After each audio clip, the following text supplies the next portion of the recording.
Friends, welcome back to my channel. இன்றைக்கி என்ன பார்க்க போகிறோம் அப்படின்னா, எங்கள் வீட்டில் இருக்கிற பப்பாளி வெரைட்டிஸை தான் பார்க்க போகிறீங்க. வாங்க என்னென்ன வெரைட்டிஸ் இருக்குதுன்னு பார்க்கலாம். மரத்தை வச்சு அது என்ன வெரைட்டியான பழம் அப்படிங்கிறது சொல்கிறது கஷ்டம். அதனால் எல்லா மரத்துலேருந்து ஒவ்வொரு பழத்தை பறிச்சுட்டு அதை கட் பண்ணி காட்டுறேன் பாருங்கள்.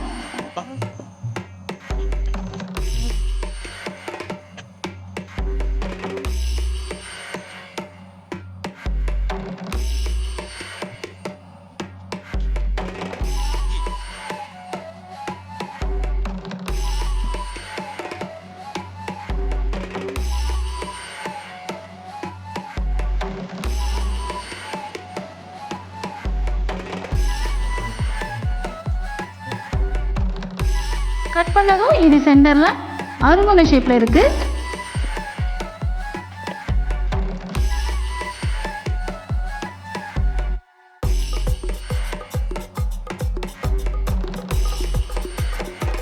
இது வந்து ரவுண்டு ஷேப்பில் இருந்தது.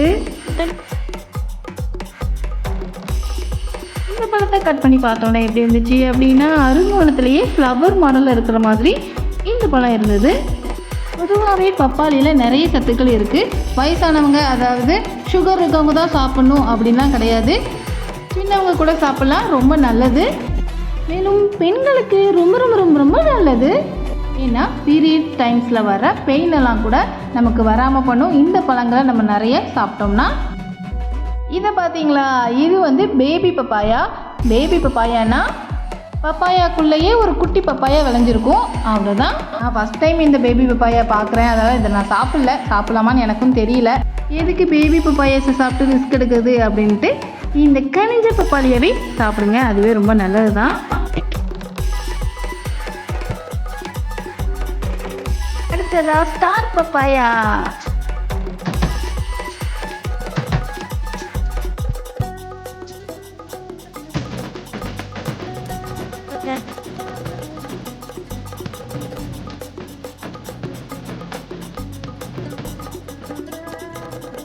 ரொம்ப கனிஞ்சு சிக்கச்சிவேன்னு இருக்கும். அது வந்து ரெட் லேடி பப்பாயா.